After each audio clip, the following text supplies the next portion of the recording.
The X-Zone radio and TV show is largely an opinion talk show. All opinions, comments, or statements of fact expressed by Rob McConnell's guests are strictly their own and are not to be construed as those of the X-Zone radio and TV show or in any manner endorsed by Rob McConnell, Relmar McConnell Media Company, Talkstar Radio Network, its affiliated stations, or employees.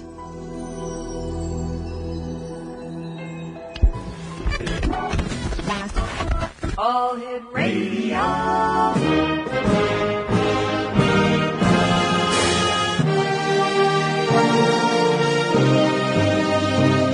Welcome to the X Zone, a place where fact is fiction and fiction is reality.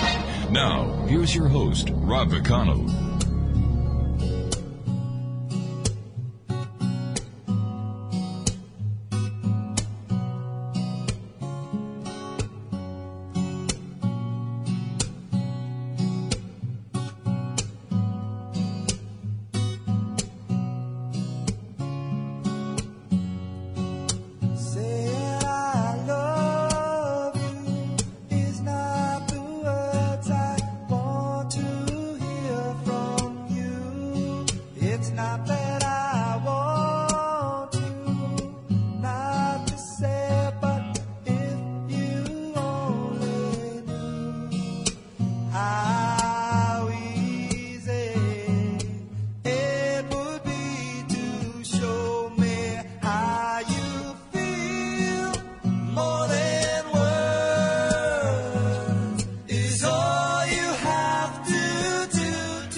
Welcome back, everyone. My name is Rob McConnell. This is the X-Zone on the Talkstar Radio Network. 1-800-610-7035 worldwide. Email xzone@xzoneradiotv.com. On MSN Messenger, xzoneradiotv@hotmail.com. And our website, www.xzoneradiotv.com. For those of you who like Facebook, www.facebook.com/xzoneradiotv. And on Twitter, /X-Zone Radio TV.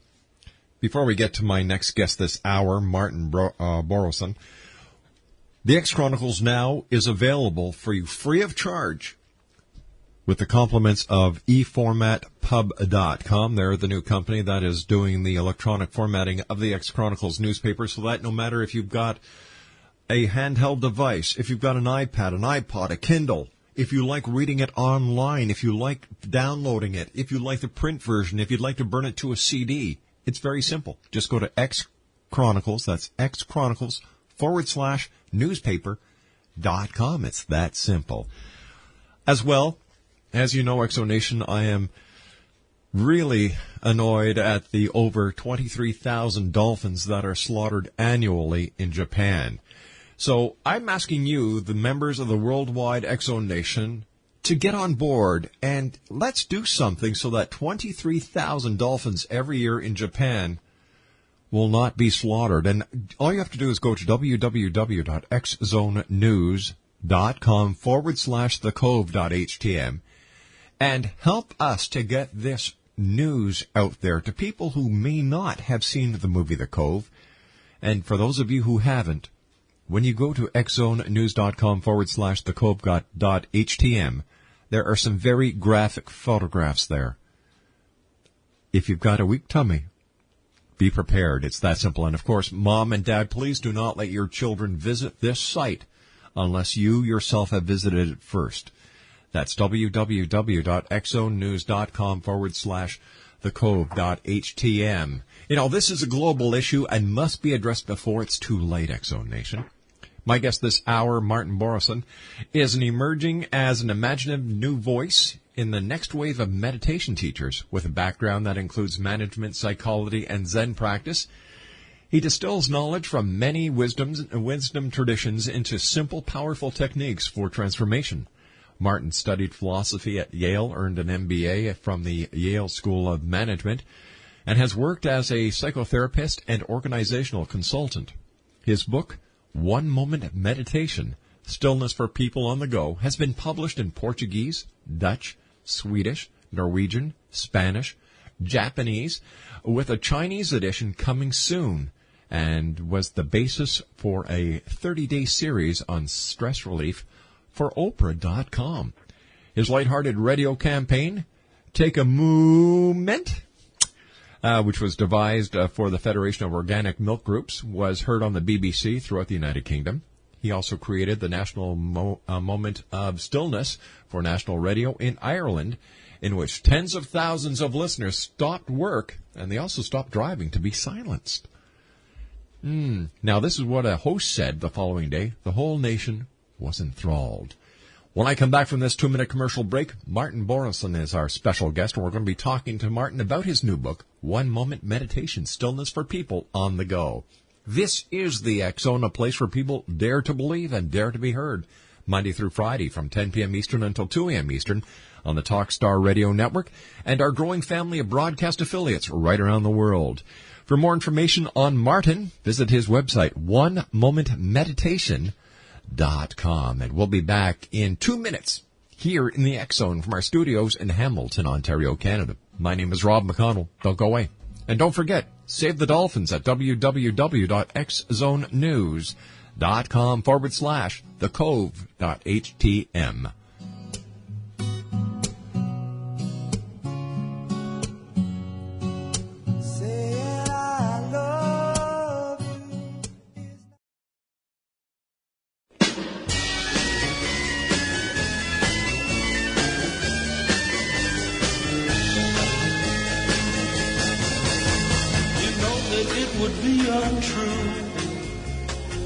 That I would be a liar if I was to say to you, girl, we couldn't get much higher. Come on, baby, light my fire. Come on, baby, light my fire. Try to set the night on fire. The time to hesitate is through. No time to wallow in the mire. Welcome back, everyone. Martin Boroson is our special guest to this hour. We're talking to Martin about his new book, One Moment Meditation, Stillness for People on the Go. And Martin, welcome to the X-Zone. Hey, Rob. Lovely to be here. Super having you, buddy. Listen, I've got to ask you something. I was reading through the material that Jill was good enough to send us, and one word popped out. Stress. Mm-hmm. Stress. Stress. I don't think there's one person on this planet today that doesn't understand the word stress and how it affects each and every one of us in our daily lives. And what can meditation do for stress? Gosh, Rob, there are so many things, really. One of them is by opening up or helping us find a place of peace within ourselves that's relatively immune to stress. There's two things. One is that we can live more from that place, so we're less vulnerable to picking up stress. And then the other thing is that when we do get stressed, we know we have that place within ourselves to return to reestablish our equilibrium, to give ourselves a perspective, and then to deal skillfully with the stress around us. Is stress contagious by any chance? You know, I've been thinking about that a lot, particularly this month, which is Stress Awareness Month in the U.S., and because I see evidence of contagious stress everywhere. You know, you walk into a busy train station, and, you know, at rush hour, and even if you're not in a rush, you start rushing. You know? That's right. You fall into the pattern of the crowd. You know, there may be a train every 5 minutes, but you rush to get your train, even though you could take one in 5 minutes. So we pick up stress in that way. We pick up stress in other ways, like someone who is stressed does something to us. Maybe they bump into us, or they spill the hot tea on us, or they're just rude to us, or they don't give us the wrong information because they're not paying attention, and that messes up our day. So they pass their stress on to us, and then we become the person who passes on our stress to other people. So it's like a relay race. We just keep passing on the stress and in a way building a more and more stressful world. You know, the name of your book is One Moment Meditation, Stillness for People on the Go. And I must ask you at this time, why do we need meditation? Why do we need meditation? Well, I would never say that it's the only solution or the only thing that can help. But the way I see meditation is that we have deeper and deeper potentials within us. So just like the educational system, in theory, is intended, I'm not sure if this works, but just like it's intended to help children bring out their deeper potentials and learn skills needed to function well in society, you can think of meditation as a kind of advanced or further training in how to be well. So with meditation, the focus is obviously on our inner life, not so much on practical skills, although it has very practical benefits. But for me, the idea is that we are discovering and releasing deeper, higher states of mind within ourselves that are extremely useful to help us both compensate for or erase some of the stressful effects of society, but also, perhaps even function better in society. So what would you say are some of the real-world benefits of stress? I'm sorry, of meditation. Well, we should maybe say there are some benefits of stress because, there's good stress and there's bad stress. Now normally when we talk about stress, we're talking about bad stress. But we should make it clear that there is this kind of good stress that happens when you're actively engaged in a project. Maybe you've set yourself a goal, you're learning a language or competing in a sport, and you are stressing yourself in a way, and it's thrilling, and it's positive, and it's helpful, and it enriches your life. So that's not the stress that we mean. When we talk about stress now, we're really talking about the bad stress that means you can't sleep, that you can't focus, you're cranky, you're unhappy, can lead to depression and all sorts of debilitating medical conditions. So that's, what was your question about meditation? I answered the question about stress. No, I was asking you, what are some of the real-world benefits to meditation? All right. Well, the meditation is increasingly being studied in scientific laboratory settings. And it's still early days, and different forms of meditation are being studied, and they have different effects, and we're still, really learning about that. But so far, everything is positive, from helping with blood pressure, to boosting immunity, to boosting our mood, making us happier. So it's being used to help people with depression, to increasing productivity, to helping us cope better with pain. So it's really quite a remarkable spectrum of benefits that seem to accrue from the practice of meditation. Well, let me ask you this, Martin. How has meditation benefited you personally? It's a great question. I feel as if I have something, if you like, in my pocket that I've got with me everywhere, that is my greatest ally, my greatest support, my greatest tool, and it's free and will never leave me. Well, you had me up until the free part because I was thinking of my cell phone, but that's certainly not free. Yeah, I suppose the cell phone does provide us with a certain level of security and access to information, but meditation is something slightly different from that. You talk to people about meditation. Well, not so much today, but let's go back 5-6 years when the word meditation was coming back into the media and people were talking more about it. I remember back in the 60s when we talked about meditation, we thought about the Beatles, we thought about the yogis, and it had an East Indian flavor to it. But now meditation is worldwide. It's worldwide. It's quite like yoga in that it was, quite exotic 20, 30 years ago, and now sort of everyone's doing it. I think people now, generally, even if they don't know much about meditation, they think it's one of those things that they should do, like saving for their retirement, going to the gym and flossing.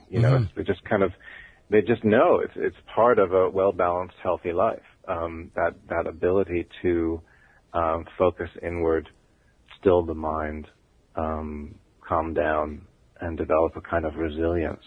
And you really don't need a yogi in the background playing a sitar in order to be proficient in meditation. It's very simple, isn't it? No, and that's some of the Eastern cultural forms are useful to some people. I myself am a committed Zen practitioner with all of the Japanese rituals, but I also know that's not for everybody. Right.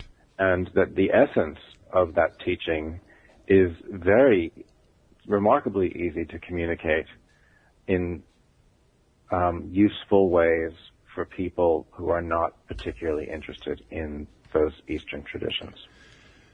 And one of the, we mentioned that my book is published in Japan and coming out in China, and that was sort of that was a great thrill for me, because it felt like this Asian technique that had come to the West and has so enriched my life that I had found some way to reinterpret it or re-explain it or adapt it that could be really useful to the modern societies of Japan and China, where the practice, or my particular version of the practice, originated. So that's really fun to think about for me. The name of the book is A One Moment Meditation, Exonation. The subtitle is Stillness for People on the Go. Our guest this hour is Mark Boroson.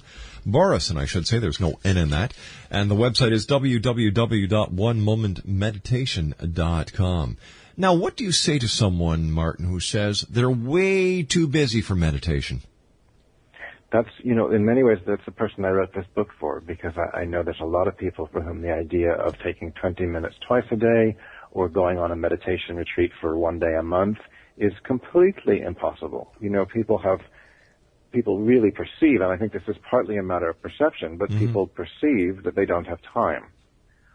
So when I realized that you could do something valuable in terms of meditation, that you could actually do something valuable in a minute or less, I realized that everybody could do it. I've met some people who don't have 5 minutes free or don't think they have 5 or 10 minutes free, but I haven't met one person who will say to me they don't have 1 minute free to do this exercise. So I start the book and I start my training courses with an exercise for people that takes just 1 minute a day. I do not allow them to do it any longer, because I know if they do it longer, sooner or later they won't get around to it because they won't have time. How fast can I say you can do something in a minute or less. How fast can someone actually see the results and the benefits of meditation? Well, that's really where I discovered the technique, was when I just tried it with a group of very busy, on-the-go lawyers who didn't have much time for what I was telling them. So I decided I'll do something very short with them, a very short meditation. At that point, we just did 2 or 3 minutes. Wow. And I had to do it by necessity. I just because of the situation, I didn't have any time to do longer meditation. And something happened in that very short space of time. I was astonished, to be frank. In the short space of time, they noticed that something changed in them, that they had calmed down a little bit, that their minds weren't whirring so fast, that they were a little bit more settled. So I said, okay, they may not have experienced perfect peace or enlightenment, but gosh, this is useful. And we were doing it in a group. It was a team of lawyers, and I could feel a whole change in the tone of the room. They were very type A people. They were very intellectual. They were bantering a lot, very verbal, very challenging, very kind of tense.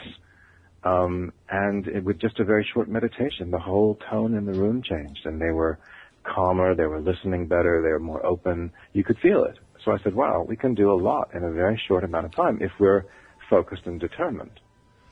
Martin, stand by. You and I have to take our news break at the bottom of the hour. Exonation, Martin Boroson is our special guest. He's the author of One Moment Meditation, Stillness for People on the Go. His website is www.onemomentmeditation.com.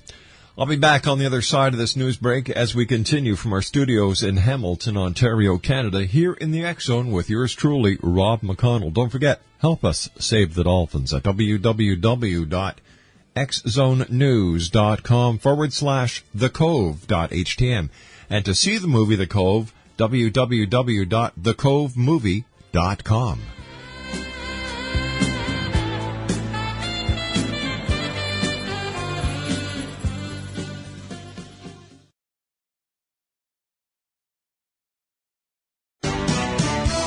Hi, this is Eric Rawls of Cosmoverse.com, and you're listening to Rob McConnell in the X Zone.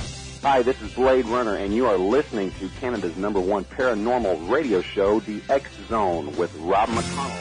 Hi, I'm Laura Sabrin of Cease to Fields Organic Vineyard in Jordan, and you're listening to Canada's #1 paranormal radio show, The X Zone, with Rob McConnell. Hi, my name is Lady Ashley, the White Witch of Niagara-on-the-Lake, and you're listening to Canada's #1 paranormal talk radio show, The X Zone, with Rob McConnell. Welcome to The X Zone, a place where fact is fiction and fiction is reality.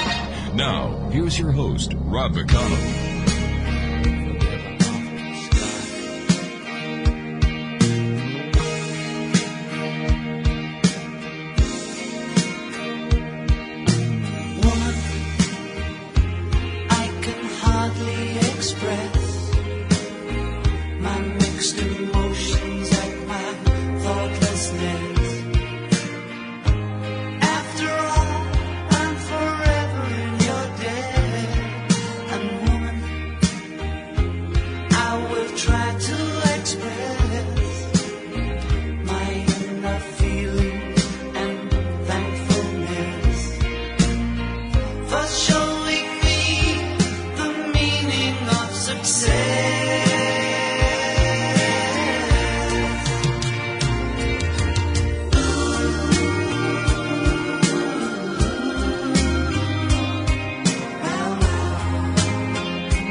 And welcome back, everyone. We're talking to the author of One Moment Meditation, Stillness for People on the Go. His name is Martin Boroson.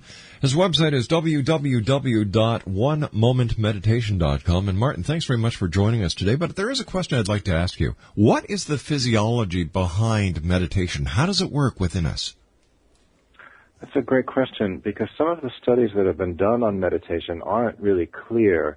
For example, whether the health benefits are coming from like deeper breathing and that sort of relaxation response, or are coming from a neurological or cognitive change. But the increasing amount of research is being done on long-term meditators in MRIs, where they see different parts of the brain being activated either by meditation or kind of permanently working or not working, as the case may be, in those who have meditated for long periods of time. Martin, can meditation help us boost our energy levels during the day? And if so, how does that work? That's a great question, because we think of meditation as making us peaceful. And so the cliched images of meditation, people look like they're on a yoga holiday, just sitting by the beach.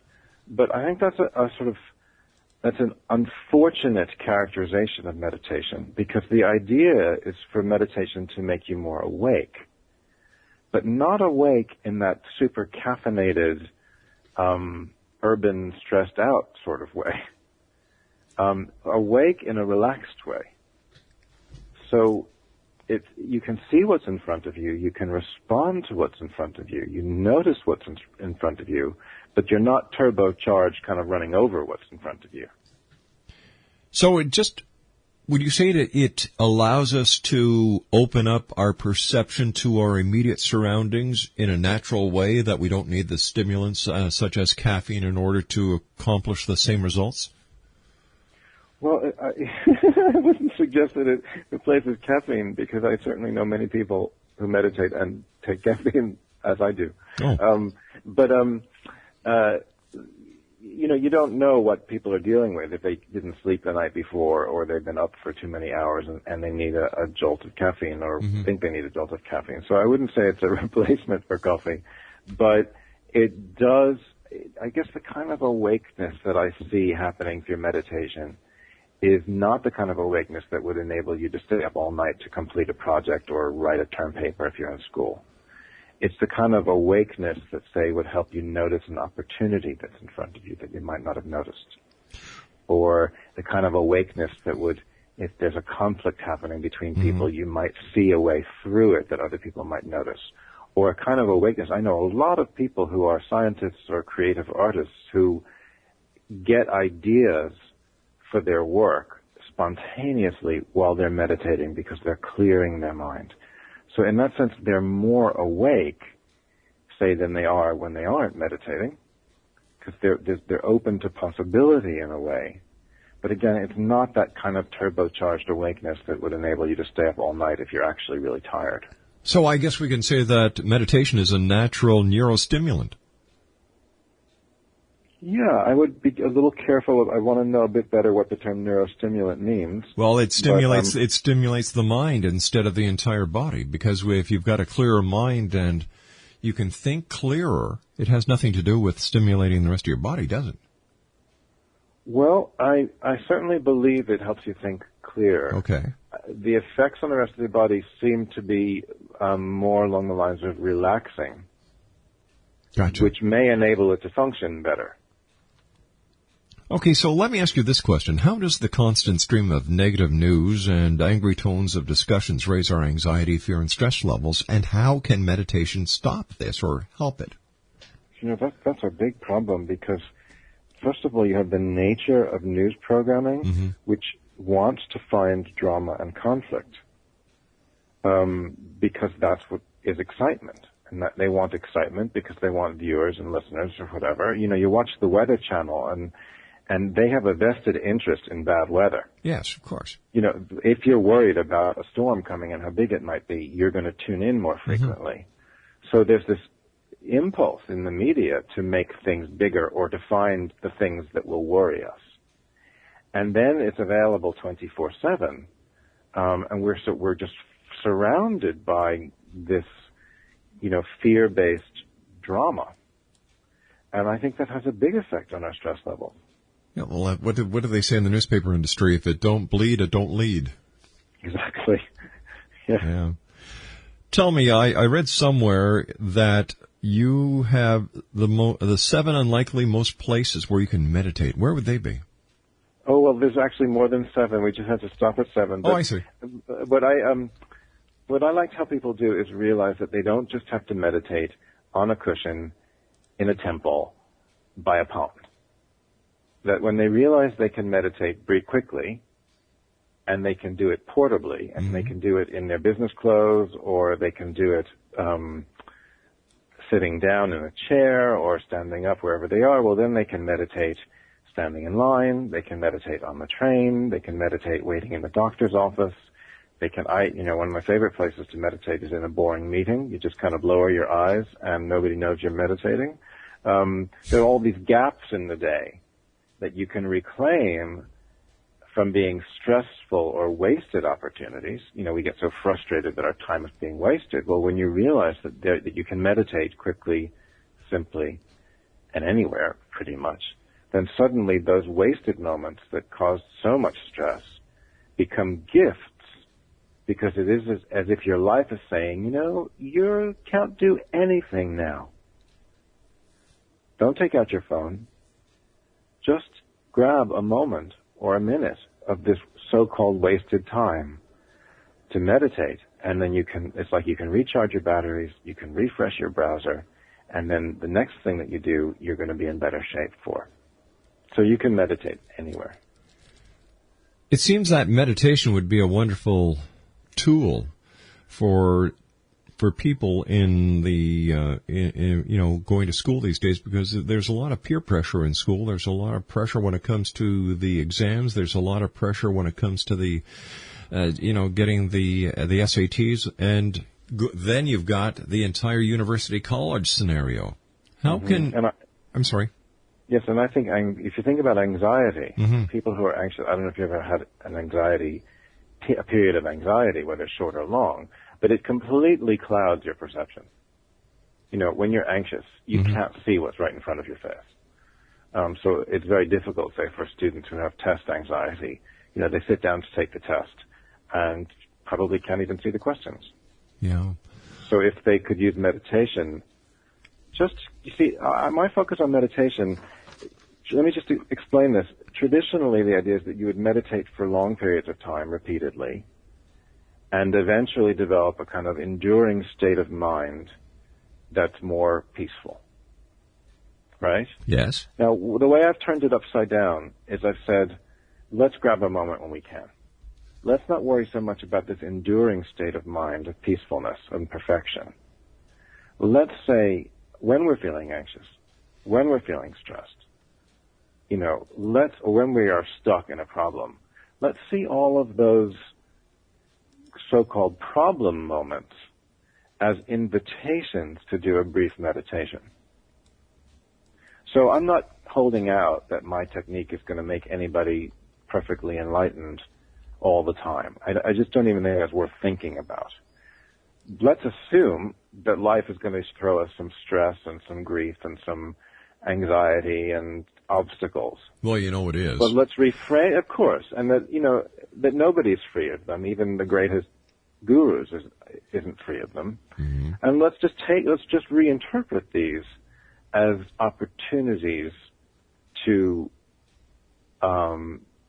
settle into ourselves, to touch a deeper experience of peacefulness, and then re-engage, if you like, with whatever is stressing us or the problem, and see if it's still there, or maybe we can now do something more constructive about it.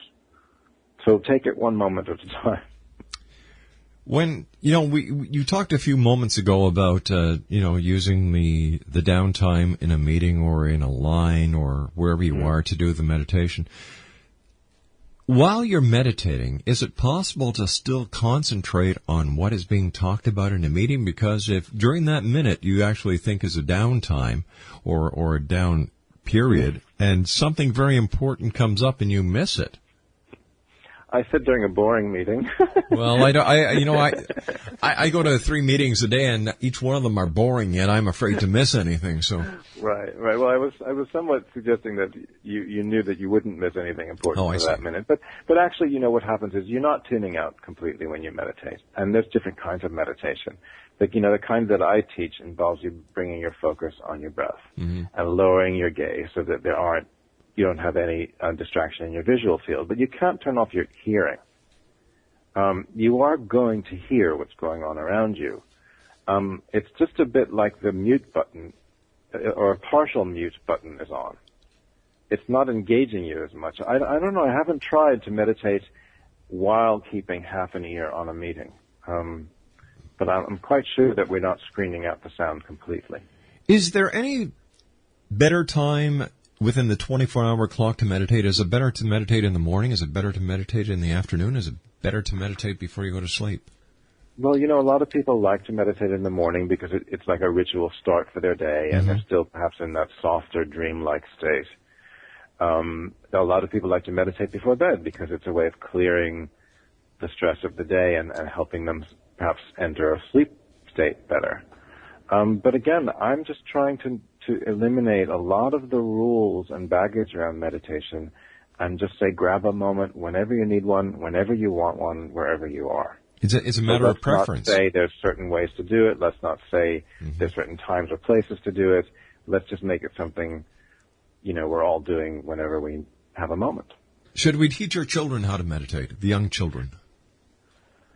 Well, I don't see why not. There are plenty of parents who are doing it. When I heard from a family that I have this exercise in the book called the Basic Minute, which is just a minute of meditation, and this mother told me that she was teaching her kids and her family to do it, and they were going to do it right in the middle of the morning craziness before school.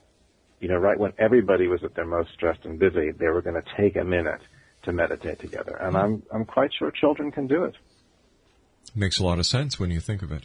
Yeah, and increasingly meditation for children is being built into the curriculum of some schools. Teach the children about meditation and wean them off Ritalin. Exactly. I mean, there is a movement that says one of the things schools should be teaching is the new field of kind of happiness skills, of how to live a happy life. And it's pretty clear that meditation is, if not essential component to that, a really useful one. The lack of understanding and the lack of growth within the educational field is a totally different show. It's just like religion. Religion has stayed the same for thousands of years, and then they wonder why people are kind of dropping off. Well, unless you keep up with the times, nothing changes. Yeah, the trick is to balance what's eternal with what's temporary. Exactly. And marry the two. Yeah. Isn't that so? Isn't that so true? Mm-hmm. What, in your opinion, has been the most successful aspect of meditation that you have seen with the people that you've taught over the years? Well, what I've seen and has been most exciting for me is how many people I've met who feel they failed at meditation, that they couldn't do it, or that said they were just intimidated by doing it. They just couldn't go near it. And that this approach that I'm taking, which is kind of a bite-sized approach, they feel they can do it. They feel, hey, I can do this, I can maintain it, I can build it into my life. Whether I want to do other forms or longer forms of meditation, that's a separate issue, but they had been quite alienated. You know, they might have been alienated by the cultural traditions that they didn't want to participate in, you know, the religious aspect of some meditation. Right. Or a lot of people were just, you know, really intimidated or afraid of the idea of sitting in meditation for 20, 30 minutes. Or they tried it and they became aware, and this is unfortunate, in that, say, that 30-minute meditation, they became aware of the 29 minutes in which their minds were completely unfocused and distracted, rather than the 1 minute or so in which they did experience a deeper peacefulness. So they concluded that they failed. So all of these people, you know, who have these kinds of issues have told me that this kind of one-moment approach has enabled them to get started. And that's been really rewarding. And another thing that's really rewarding is when I work with people in high-stress positions. So I'm talking about corporate executives or doctors. And I'm aware that by helping them with their stress levels and by getting them to take a moment of meditation during their busy days. Martin, I've got to take my commercial break. Please don't go away. Martin Boroson is our special guest, and his website, Exonation, is onemomentmeditation.com.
And that's what we're talking about this hour, a peaceful, easy feeling. Our special guest is Martin Boroson. His website is onemomentmeditation.com. And Martin is the author of One Moment Meditation-Stillness for People on the Go. Martin, during the commercial break, you were telling me you've got a very interesting cartoon on your website at www.onemomentmeditation.com. That's right. If people would like to, you know, try one moment meditation, right there where they are, I put this little cartoon. It's just about 5 minutes long on my website, and it introduces you to the principles of one moment meditation, to what's so special about a moment, and actually takes you through a guided 1 minute of meditation. So you can have a little experience of meditation right there while you're watching the cartoon. Martin, we've got about 2 minutes left, and I was wondering if you could share with us any success stories that you've had. Any success stories? Well, as I said before, it's all the people who've told me that they're suddenly able to meditate, and so that's lots of success stories. Well, but how about an interesting one that comes to my mind is a doctor, very busy academic doctor, who told me that he was always afraid to arrive at a meeting early because if he was so busy, he didn't want his time wasted. Wow. But once he learned one moment meditation, he decided to plan on arriving a couple minutes early for every meeting so that he could use the time to meditate. And I thought, you know, what a great turnaround in his consciousness, and what a great benefit that will be for all of the people he interacts with. Isn't that wonderful? What message do you want to get to the people listening tonight around the world about meditation? Well, I would really, really like people to understand that meditation is not just an esoteric technique that you have to go far away from your life to do. The idea of postponing peacefulness to another time or another place.